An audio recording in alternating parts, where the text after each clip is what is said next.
environnement qui m'apportait, une famille, une formation professionnelle, mais le label Écotable, lui, est venu valider tout ce que je faisais déjà.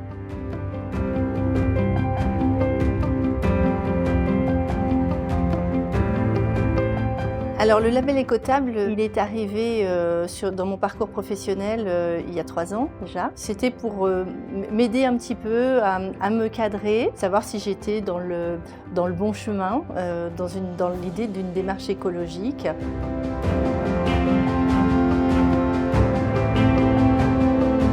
Alors au quotidien, ce label Écotable se traduit par des dizaines de toutes petites actions et qui, mises au bout les unes des autres, créent cette unité. On n'est pas dans le rationnement de notre client, mais on est vraiment dans l'idée de ne pas avoir à jeter, de travailler sur le gaspillage alimentaire.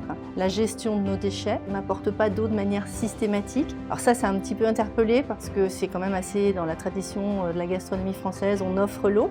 Alors nous on continue à offrir l'eau, mais uniquement sur proposition. Ça nous évite d'avoir à remplir des carafes d'eau à 11h30 et puis d'avoir à les jeter à 14h30 après le départ du client.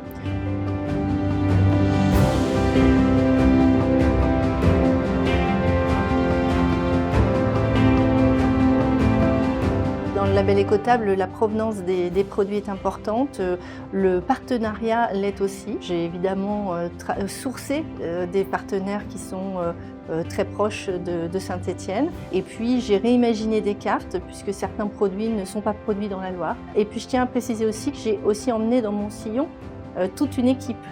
Derrière moi, je suis la chef de file, la figure de proue dans cet établissement, mais je ne pourrais rien faire sans mes équipiers.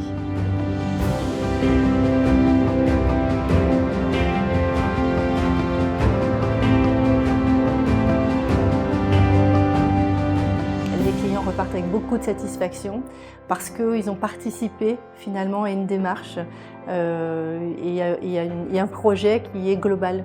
Ce n'est pas uniquement venir manger, se restaurer, c'est manger des produits qui sont sourcés, et prendre conscience qu'ils font travailler des petits producteurs et puis ils sont servis par une équipe qui est formée, qui est engagée également.